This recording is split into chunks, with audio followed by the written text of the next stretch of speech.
आचार्य चाणक्य ने बताया है कि जन्म देने वाली माँ के अलावा ये 5 स्त्रियां होती हैं माँ समान। आचार्य चाणक्य के अनुसार माँ का दर्जा केवल जन्म देने वाली महिला तक सीमित नहीं है। उन्होंने 5 प्रकार की माताओं का उल्लेख किया है जिनका सम्मान करना हर व्यक्ति का धर्म है।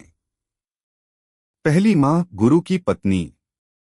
गुरु को पिता के समान माना जाता है क्योंकि वे ज्ञान, संस्कार और जीवन का सही मार्ग सिखाते हैं। ऐसे में गुरु की पत्नी को भी माता का दर्जा प्राप्त है।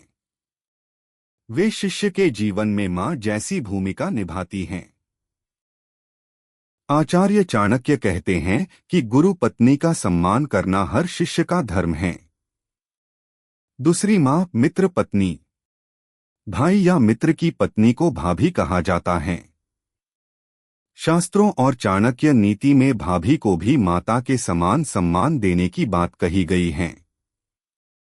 भाभी परिवार में मां जैसी देखभाल और मार्गदर्शन करती हैं। इसलिए भाभी का आदर करना हर व्यक्ति का कर्तव्य होता है। तीसरी मां, राजा की पत्नी। चाणक्य कहते हैं कि जिस राजा या शासक पर प्रजा की रक्षा और पालन की जिम्मेदारी होती है वह पिता के समान होता है।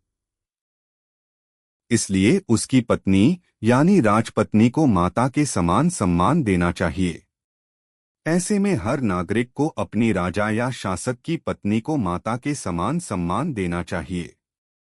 चौथी मां, स्वमाता।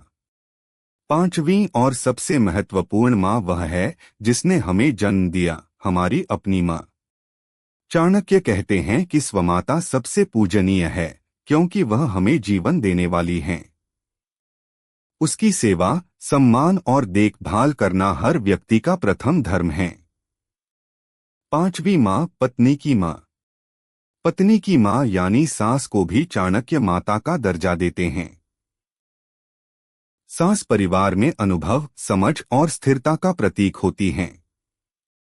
उन्होंने अपनी बेटी को जन्म दिया और संस्कार दिए, इसलिए सास का सम्मान करना पत्नी के प्रति सम्मान का ही हिस्सा है।